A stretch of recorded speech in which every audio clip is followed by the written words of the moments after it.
Nice to meet you.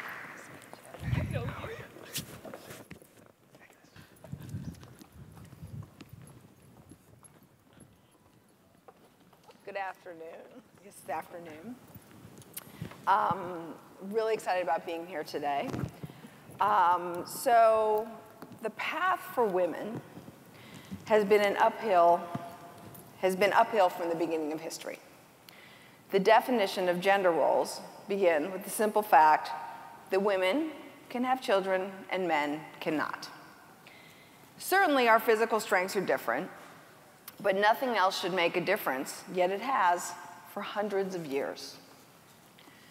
Margaret Mead said, "Never doubt that a small group of thoughtful, committed citizens can change the world. Indeed, it is the only thing that ever has." In 1848, those citizens were 4 women having tea to discuss that after 70 years, after the American Revolution, it was high time for women to play a more active role in all parts of society.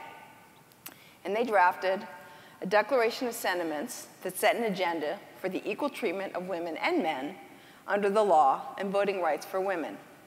And so the women's rights movement began. That was almost 170 years ago. It took another 42 years for the 19th Amendment to be passed in 1920, which granted voting rights to women. And a lot has happened since then. After women secured the right to vote, Margaret Sanger founded the American Birth Control League in 1921, and that evolved into Planned Parenthood in 1942. A group of black women also created a coalition against job discrimination, sexism, and racism in 1935. And through the next few decades, the fight for birth control continued until 1960, when the FDA approved the birth control bill. Now, we are making progress. In 1963, John F. Kennedy established a commission on the status of women and selected Eleanor Roosevelt to chair it. The commission found substantial discrimination against women in the workplace and recommended fair hiring practices, paid maternity leave, and affordable childcare. Progress, progress. And that same year, Betty Friedan came out with The Feminine Mystique. It resonated with women across the country who were feeling dissatisfied with their lives. I remember my mom reading that book, and she started her own business not long afterward.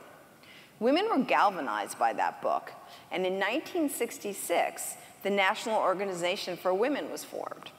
It was the next evolution of the women's liberation movement, fighting for equal rights, social justice, and equal opportunities in education and employment.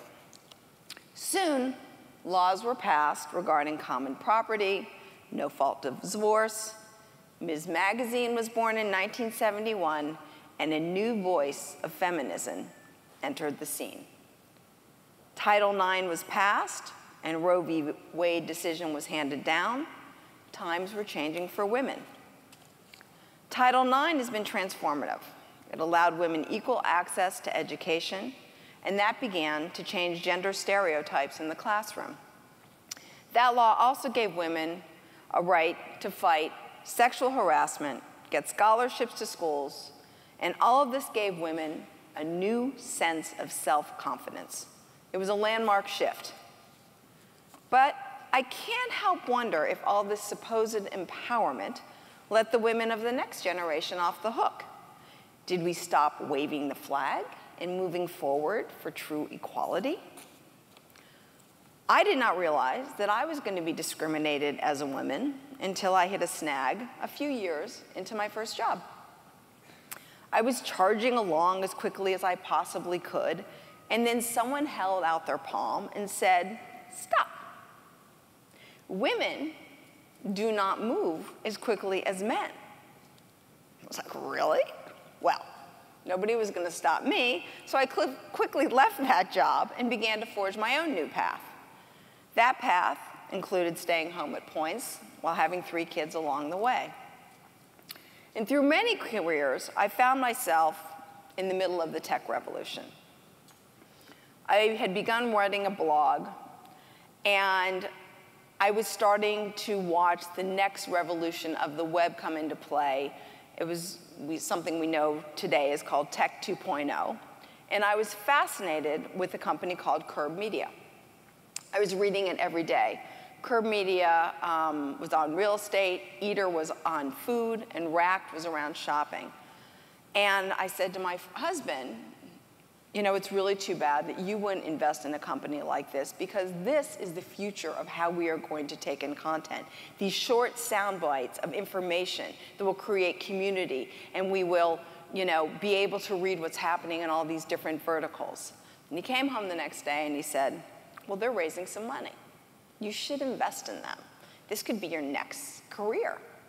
And so I called the founder of Curb, Lockhart Steele, and it was my first investment. And this was 1997. And so like everything else I've ever done in my life, I have a lemonade stand on Monday, but I need a chain by Friday. And I started to make this commitment towards investing. And because of my blog, I was hearing from all these women about their businesses and what they were doing. And I realized that nobody was understanding their businesses on the other side of the table, that these women weren't getting funded simply because the person on the other side of the table couldn't connect with them, didn't understand the opportunity that they were building. And so I made this commitment that I was not only going to be a champion of these women, I was going to invest in them. So today, with over 90 investments, 75% of those investments are investments in women founders. And it didn't take much.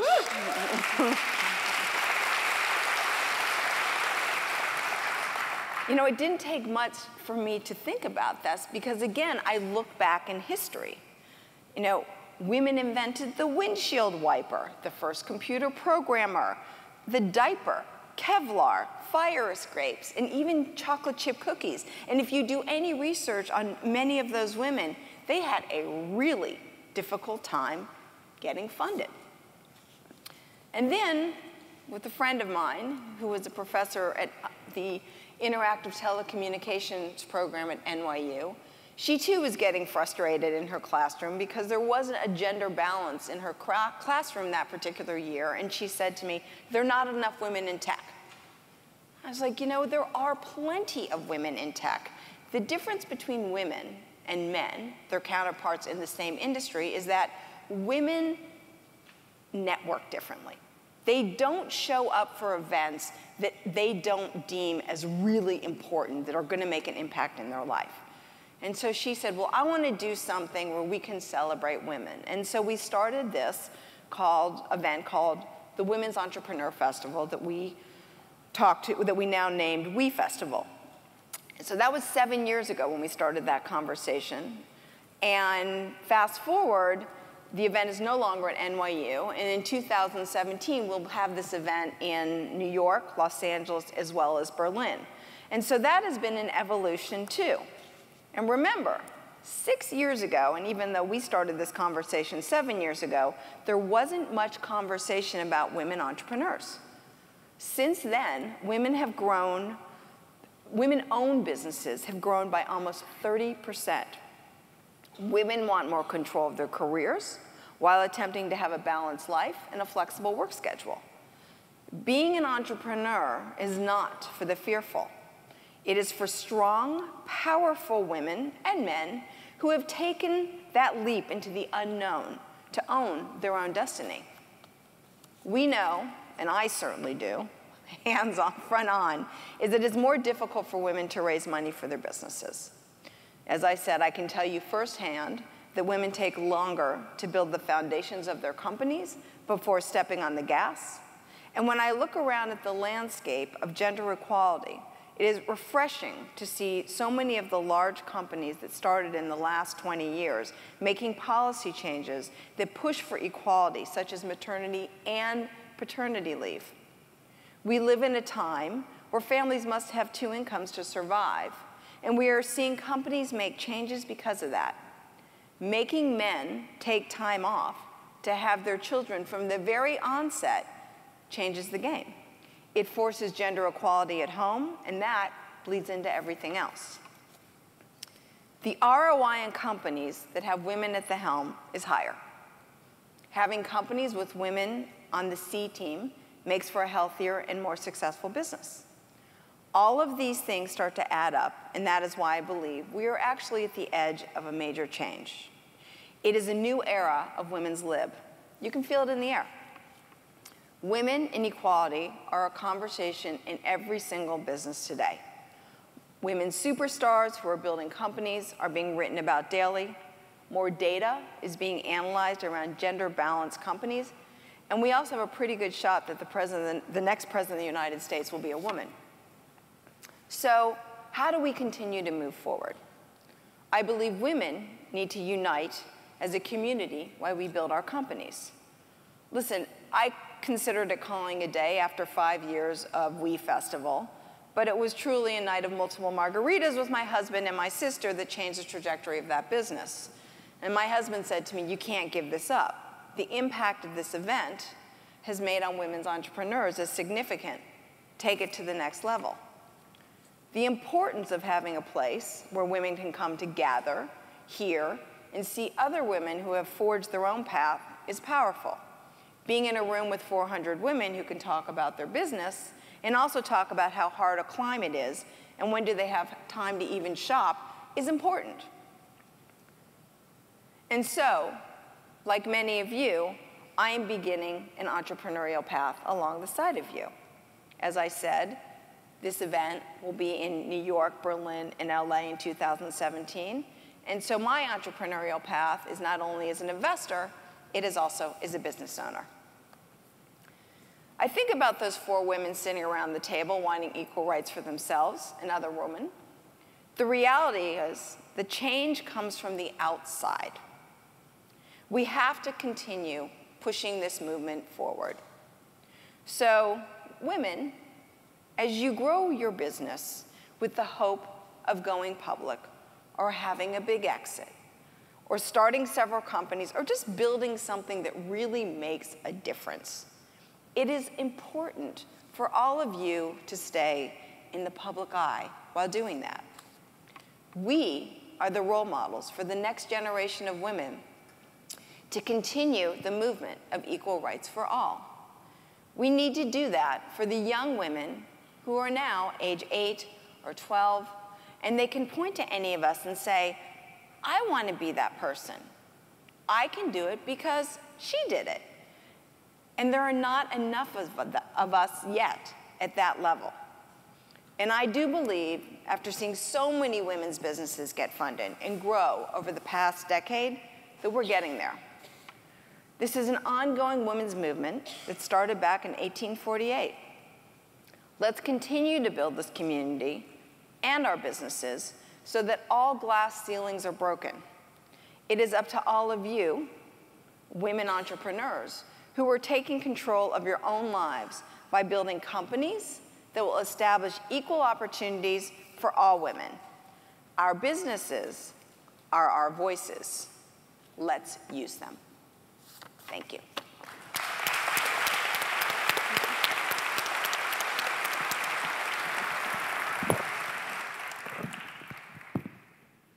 Such a pleasure to be sitting on the stage back here in Nashville for 3686 and with an investor who has been a role model and mentor for me of how I approach, how I work with entrepreneurs, and how I approach investing. And 2 founders who I've known for a few years. Jewel and I met on this stage last year where she won at 3686. And Corey, I want to think, it was like summer of 2012 when you were getting started. I just want to throw a little more gasoline on the theme of Joanne's opening and why investing in the businesses of women is so important. Women are starting companies, and I'm going to go broader than startups. Women are starting companies at a faster rate than men. However, 90% of them do not have employees. So when I talk about investment, I want you to think about where are you sending your business? Whose services are you choosing? Because here's where it matters for the economy of this country. And this is coming from a recent Capital One funded study called Breaking Through. If only 1/4 of the existing 8.9 million women-owned businesses in the United States with no employees added a single employee in the next 3 years, it would result in 2.2 million jobs. You tell me, who else is doing job creation? We all have the power in our pockets right now to affect the underlying economy of this country by investing in women. So that's my challenge to all y'all out there. All right, Joanne, let's talk about these two founders. We got Jewel with parts. We got Corey with bridesmaids dresses. What the hell are you investing in? People. People. It's all about people. I mean, so out of those 90 investments, I think 50 of them I probably gave their first dollar to. And actually, it's hilarious how I find out about that later on in life. It was like, oh yeah, you know, Joanne gave me that first dollar. I'm like, really? And you're investing in people. I mean, because companies evolve as they, even first year, second year, third year, it is not necessarily what the original concept was. And so if you're not, it's like a house. You can never move the house, right? But you can decorate the house. You know, once you're married with the founder, you're with the founder. You can change the business, but you're with that founder. And we've talked about this in the back, and I know it's one of those annoying things that startup founders hear when they hear investors say they invest in people, but I want to look at Corey and Jewel. You know, there's lots of investors out there who say they invest in people or they invest in teams. It's just like deal or no deal, right? Can we call bullshit on it, or is Joanne the only one out there investing in people? Joanne, definitely, I believe her. She has some great founders in her portfolio, and I think she is true to that, investing in people. The majority of investors that I have had the pleasure of meeting with, I think that's not necessarily true. It's something that maybe they want it to be true, is aspirational. It's something that you will find on their websites. But I would say in 100% of the, I guess, rejection or information about why they did not invest, it's never because of the team. So it doesn't make sense if you say you invest in people and then the reason that you didn't invest is not because of any objection with the team. Something isn't adding up there. So I think that, again, maybe it's aspirational. It's something that a lot of firms want to be able to do, but not always true in execution. So they have a problem with someone who's done enterprise sale for Google who is in parts. I think you should tell everybody. Yeah, I want you to give your one-liner what you do, because I can say what I think it is that you do. Well, you're pretty good at pitching it. Okay, so how many people have had like something broken on a refrigerator, a car, and you're trying to call GE and you're like, I need that thing, right? You know that thing that goes in the whatever? and then my air conditioner is going to work again? She solves that problem. Yes, so we are a computer vision company. We've created technology to allow you to take a picture of just that about thing. anything, that thingamajigger, and we can tell you what it is within 7 seconds. No more of those awkward conversations with customer service. Okay. Yeah. Corey, what's been your experience in terms of the investing in team and people when you were out? Well, I feel like part of the challenge is, and one of the other things we talked about backstage was that being an investor is hard. Like, you are with that company for, in some cases, up to like 15 years.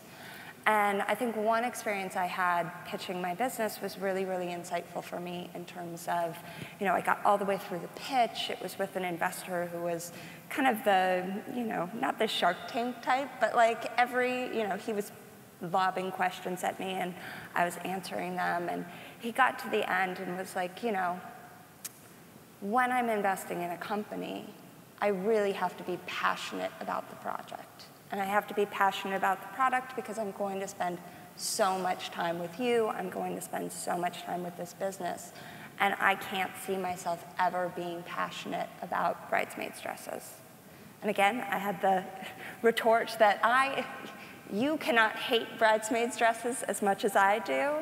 That is why we're in business. You've never had to wear one. I've had to buy one.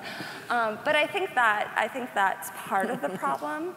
And for me, it was really insightful. And now I've changed the way I pitch my business to: we are not a fashion company. We are a logistics and operations company. That is my background, and that I try and connect that way. So I think part of it is just that, if there aren't as many female investors, and if you're pitching a business that is, targeting a market that they don't necessarily understand, it's harder. Yeah. How have, and Joanna, I want you to think about this in terms of some of your other founders as well, how have those challenges in seeking money made you think differently about your business? Not beyond the pitch, but in terms of how you're creating value. And you both talked about this in the back. You talked about building businesses. You weren't saying, this is how I'm going to get an exit. So how have those challenges on that sort of route to get funding, how's that made you think about your business? Well, I would say, our biggest pushback is market size. It is, weddings are one day.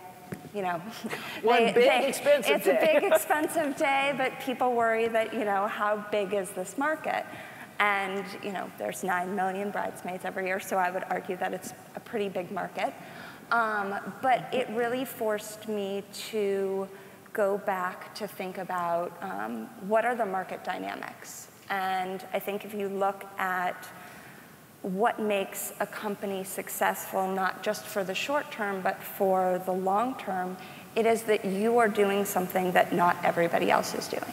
So if there are 1,000 companies competing with you, no one's going to make any margin. And part of kind of what I ended up realizing was that it's really important to build a moat around your business. So we didn't change our end game of the customer that we're serving, the problem that we're solving, but it did force me to think differently in terms of, well, how do we create value by making it so that it is difficult to compete with us?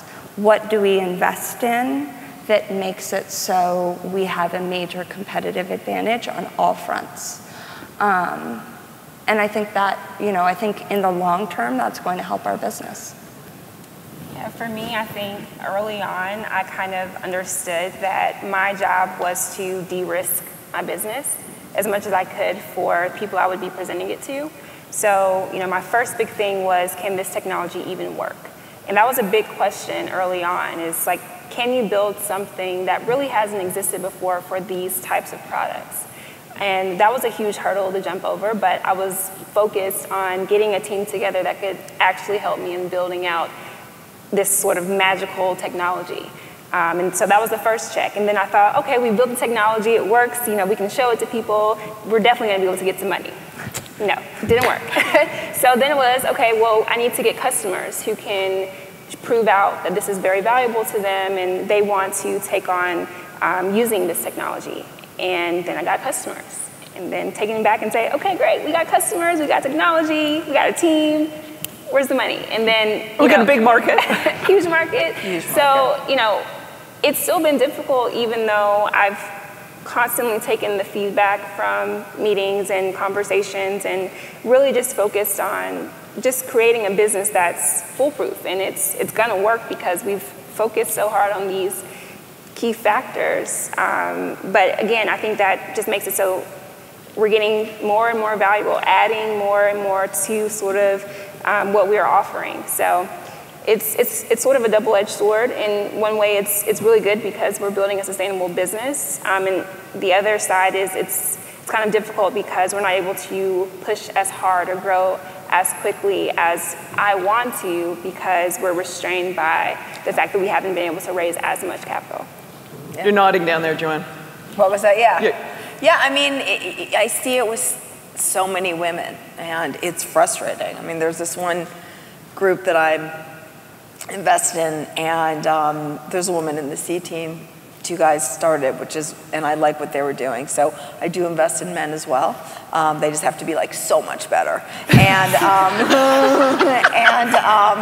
and so, you know, it was your classic, which I see every day, which is they raise the first round, they close on the seed, 12 months later, boom, big VC, bang, next 12 months, bang, huge check.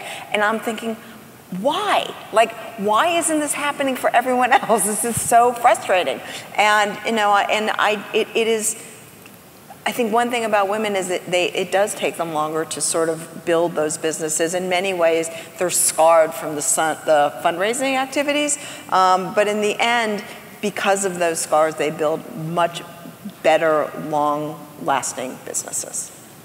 Let's talk about the scars for a second, and then I want to come back to raising too much money and what it means for the business. You're fundraising currently. Yes. I'm looking at you, Jewel. Yes. Mm-hmm. So what's the effect of the scar of fundraising? If you guys probably can see bags under my eyes, I'm not sleeping enough. I'm sleeping on planes quite often because one other thing is, I don't know, we really talked about being located in the Southeast, and I think this conference is great because it's bringing people here and showing that there are great companies in the Southeast. Agreed. But it is really hard to raise money and build a business at the same time. That is the key. Because you can't just stop. I mean, I'm signing customers and also trying to raise money at the same time. So as far as scars, I think I'm always sort of blown away by the types of things that people will say to me in a meeting. We won't even go there, but We'll do a special session on that later. There'll be alcohol involved. I could write a whole book. yeah, I'm actually keeping notes, so. But I mean, it's a thing where I go through mental exercise like every day to kind of build myself up and get ready for some of these meetings, as I just know that it's going to be challenging. And the good thing is the shift for me since I first started was before I was trying to convince people about my business and, you know, tell them all the great things about it. And now I've shifted and I'm more about, this is a great opportunity for you. So if people don't understand that in a meeting, it's like, oh, it's no problem. It's more so your loss. And so that's been a shift for me. I'm not really asking because I need it. I'm more so giving people an opportunity to be a part of something great. And that's what happens to women, right? This first they come in, they're very, you know, they want these people on the other side of the table to believe in them. And if they don't, they should leave. Like, you don't want those people as your investors anyhow. And then as their businesses grow, they feel more confident. And then just like, you know, Jules said, it's like, you should be so lucky to invest in me. And there is a point where, you know, I see it shift all the time. And it's really great to see that shift taking place, whereas I see more men come in before they even build a business, which is, you should be so lucky to invest in me. You know, it's just a different mentality. We just get our bravado at the wrong, different point. Yeah, okay. Different thing.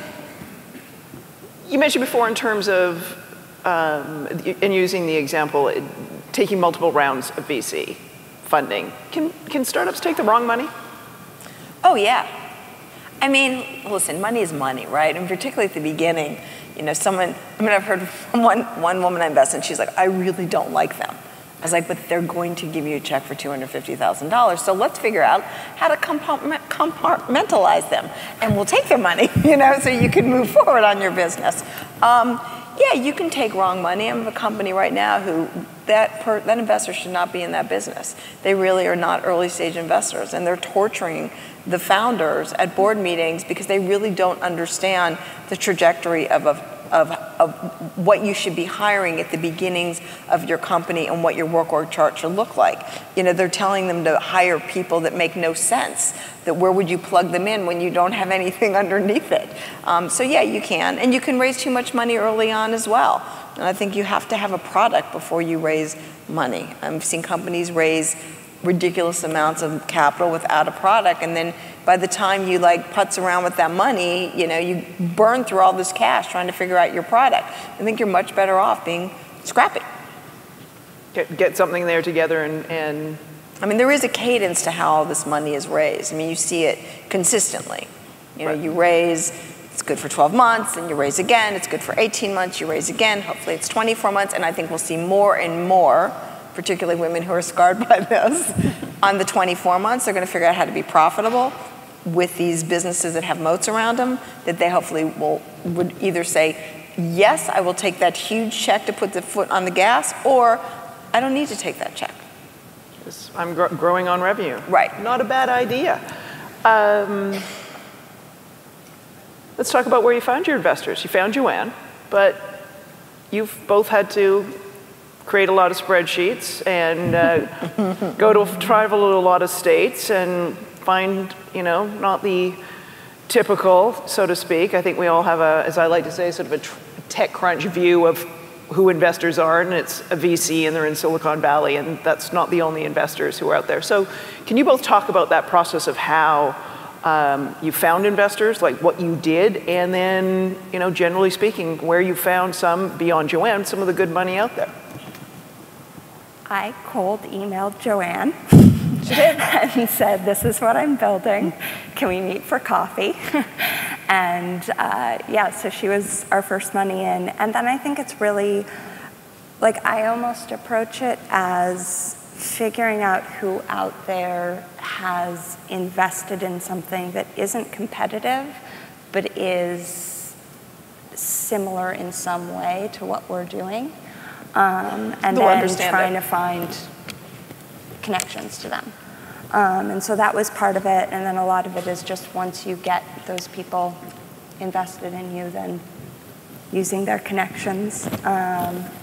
And I think which is an important point in terms of some of the early investors is, we have an interest in you being successful. So our role in opening up our Rolodex, right? And sometimes it's educating these early investors who may be new to the game that they've got to do this. Yeah.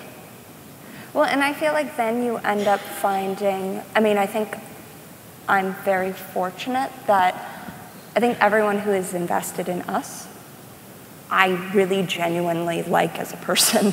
And I think they are very good, very good fits for the business. They understand what we're doing. They believe in what we're doing.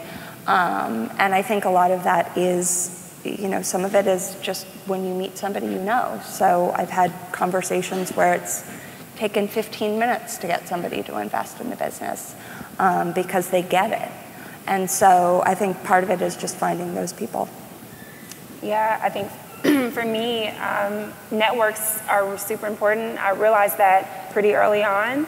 And so, Joanne, I don't know if you know that I did this, but I kind of tried to surround you with people who I know had an ear. So I love panels where all the secrets come out. I'm stalking you, Joanne. Okay. Yeah, but you do research and find out who are people that would invest, who who invest in women or invest in machine learning or whatever the commonalities are, and then one thing I learned is investors care about the folks who are surrounding them and what they're investing in.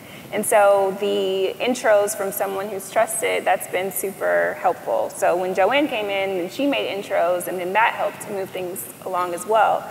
And then I've just not been afraid to get on a plane.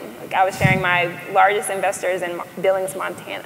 Billings, Montana, that hotbed of VC activity. Right, exactly. So that was really sort of random. I had emailed this company to see if they would be interested in being a customer, and they took a look at my website, and they were like, well, actually, we want to be a customer and an investor.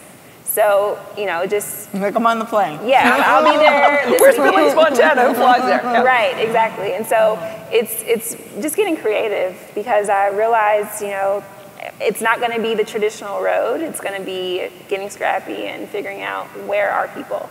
So. All the information is out there, right. Which is much different than it was a decade ago.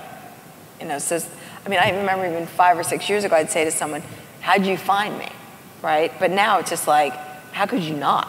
Well, it's when someone says to me, I want to meet Joanne, I'm like, have you read her website? It's on the website. Right, it's not that difficult. Yeah, anyone who says to me they want an introduction to Joanne, I'm like, your horse's ass.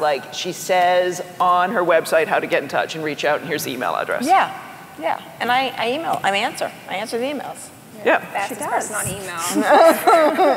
Well, and I think it's also, too, it's one of those things, if there's an investor that you're interested in, they're blogging, they're on Snapchat, they're doing podcasts, you know, there may be guests on someone's, but they're doing all of this. If they're not doing it, well, that's in and of itself something now intriguing in terms of understanding why they're not out there visibly and what that means about them and how they approach investment and all the rest of that. But the information is there to discover the temperament and the interests of people. Yeah, and we're also going through a shift in regards to the economy. I mean, it's like startup nation. It doesn't make any difference if it's bridesmaids dresses, parts, gluten-free products, back-end technologies, shipping. I mean, you name it. Technology is touching every single industry in this country and actually around the globe. And so you're seeing not only your, classic institutional VCs, you're seeing, angels like myself, but you're also seeing family offices that are really looking at the startup categories versus in the past maybe that they really weren't focused on that. They were more focused on the public markets, right? So everyone is taking a piece of their pie if they have capital and are looking at ways to put money into these businesses, and with the hope that majority of them actually understand those businesses and have some, Corey just got a new investor. They've been in the wholesale business and retail business and manufacturing for 40 years. Like the value they provide is tremendous. And so I think you have to be creative, but there is a lot of capital out there. Well, and a lot more that needs to come to the table. Yes.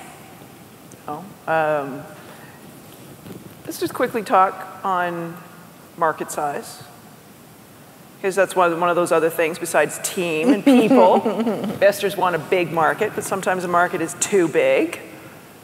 Can you, Corey, can you talk about your experiences in terms of explaining to investors didn't think the market was quite big enough with what you were doing? Yeah. So one of the things I would say is, actually, another woman had shown me her pitch deck, and she had this great slide in it, and I, of course, borrowed that concept and used it for my own. But it had two different, it compared their market size with another, large market that traditionally seems much bigger. And so I started digging into it, and the online dating market is about $2 billion. And that has 900 companies on Angel List that are all either VC funded or are trying to get funding. 900. The bridesmaid dress market is $2 billion, and there's 3 of us. And so, I would say that I think using an analogy shows, it makes it more concrete for somebody who maybe, isn't familiar with the market. And then I think it's really just getting an understanding of what makes a market good. What makes a market so that you are able to have a venture type return and that you will be able to sustain margins on your business. And why I think too, you've started sort of smaller. Yeah. And getting, how have you been able, because I think there's probably a lot of founders out there who might have that same attack in the market. They're starting here knowing there's all this out there. Well, and I think if you try to and really focus on, we're focused very strongly on serving one particular need. We offer bridesmaids dresses for rent, and that is a very, very clear-cut need. However, during the process of building this business, and I have, investors to thank for challenging me on market size, because then it forced me to say, okay, well, what makes a sustainable, how do you build a moat around a business? And as we've been building out the technology, as we've been building out the operations, as we've been building out the manufacturing, I've realized, there's a lot of just assets here that we will be able to take to larger markets. And so I think it is a trade-off, because investors want big markets that you're going after. But if you look at most of the very successful businesses that are still around, they all started in one particular clear use case. And so, for me, it was kind of getting comfortable saying, okay, maybe we're not trying to do everything right now, but we're very, very laser focused, yet we see a clear path towards, you know, this being a much, much bigger opportunity. But I just want to note, I mean, even when Corey started, you know, listening to the market, the first dresses that she had made, it took to the third rental to make money. And then changed the fabric, changed a lot of things. These dresses make money the first time it is rented. They're rented 15 times. Think about that. And that's an incredible business. Yeah. Who else gets to say that? Very few. So, Jewel, how do you explain your market size to people? So, you know, I think I kind of have the opposite problem because the industrial distribution space is $122 billion in the US alone, $570 billion globally. Image recognition as an industry is growing to $28 billion next year. So very big markets, but for some people, I think, for some reason, I think investors, you know, whether it be their background and not having that perspective of parts being a kind of a sexy industry. Big market that makes money is really sexy. I'm with you. I think so. I totally agree. But it's sometimes a difficult conversation. So I usually try to frame it around, okay, look around. Every single thing in this room is made of components. We recognize those things. And companies are paying us to do that. That's it. It's pretty simple, but I don't know, it's sometimes hard to connect on that. I think about helping people understand all the different sectors that parts touch, and then if that's not big enough, okay, right now we're doing parts, but visual search for everything. Just think about that as the larger vision. And as we get better at the industries that we're in and kind of grow into new industries, and at some point in time, we will be able to recognize everything. Hopefully that's big enough. Yeah. We could have a mind-blowing conversation on how big that market is over drinks when we talk about the scars as well. Oh, Lord. Joanne, let me sort of final question all this, start with you. I'm glad we're having this conversation. And I'm glad we're having this conversation on investing in women and investing in women's business because this is an economic issue and an economic driver issue. But are we going to be talking about this 5 years from now? No. No, I don't think we will. God, I hope not. But, you know, as I said, I really think we are at a seminal turning point in regards to it. I mean, when you have these conversations, you know that things are changing. It's when no one's having these conversations that's scary. And you're also talking about a different generation, you know, the older millennials versus the younger millennials. You're looking at Generation Z, who could care less where you come from. And they have, you know, different things that they care about. And technology is changing so rapidly with the way that we live our lives. And, you know, because you have to have two-income families, because women are talking more about the importance of them wanting to continue work, how they're going to work, being entrepreneurs. Women, by the way, become entrepreneurs usually older in life than they do right out of college. I just don't think that we're going to be having these same conversations in 5 years. And I think one of the main reasons is that in the pipeline, there are so many unbelievable women that have been funded that nobody knows of, but they will.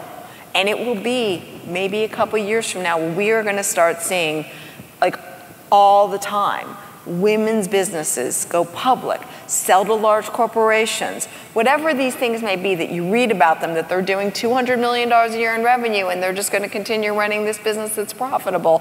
When we see more and more women's names out there, it changes the landscape because then more women will get into the businesses and it will just become happenstance. So no, I don't think we're going to be having these conversations 5 years from now. So we'll have to find something else for Charlie and 3686 team to invite us back to talk about. We'll work on it till there. Any other final thoughts, Jewel and Corey, you want to share? I just think that as long as there are more people like Joanne, more people like Christina from the Jump Fund, I know you guys are here, as long as there are more women who are on the other side of the table and can help be sort of our champions as we are trying to raise money and trying to grow our companies, then we won't have to have this conversation in 5 years. So that's a challenge to anyone out there who has the capacity to be an angel investor, to join angel groups, to help women entrepreneurs, that's what we need also. Yeah, we do. Well, and I would also just kind of add on to that. I think it's not just helping us, like obviously, like we'll take that, but it's also a better financial opportunity. One of my majors was finance, and the cornerstone of finance and the cornerstone of like financial theory is that you have to find mispriced opportunities. And the reason why women kind of have a higher ROI is because it's a mispriced opportunity. And so while it's great, I'm happy for people to invest in me because they believe in me, happy for people to invest in me because they think we're just a mispriced opportunity. I don't mind, but I think a lot of investors, or some investors that you pitch to, you see that even though it's all male partners in the fund, they acknowledge that there is this bias or this inability for a man to evaluate a market targeted towards women and are trying to correct for it. So I think that's encouraging, and I hope this mispriced opportunity goes away. Yes, agreed. Smart men will get it. And as for the women, Open your checkbooks. Yeah, bring your checkbooks. The largest wealth transfer in human history is happening right now because of women over the age of 50. So there's women over the age of 50. I won't ask you to put up your hand. I will put up mine, women over the age of 50. If you are not writing checks at an early stage, I would strongly encourage you to reach out to the women who are investing and find out, because 70% of wealth in this country is going to be in the hands of women over the age of 50 in the next decade. And if we're not investing in the future at that early stage, we got to have a really big-ass conversation in a few years about the state of innovation. On that, thank you three so very much.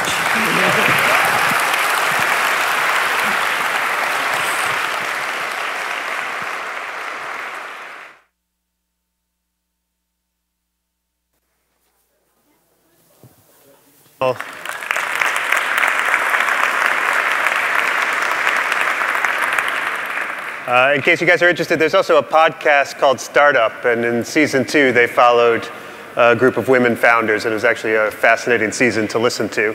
So I could recommend that to you if you're interested in that topic. A couple housekeeping things. We are live streaming everything that's happening right now, so I don't know, here's the address that if you wanted to send people who aren't here but might want to check it out, please feel free to let them know. Let's get those views up. Also want to encourage you again to download the app, because that is how you will get to vote on the upcoming pitches that we're going to listen to. You can go to the App Store. I just downloaded it. It's very easy to do. There's also a cool activity stream there that will keep you posted on what's happening during the conference and also help you keep in touch with other people. So just go to the App Store and search for 3686, and you will find it there. All right, guys, got to keep moving. Right now, I'd like to give a shout out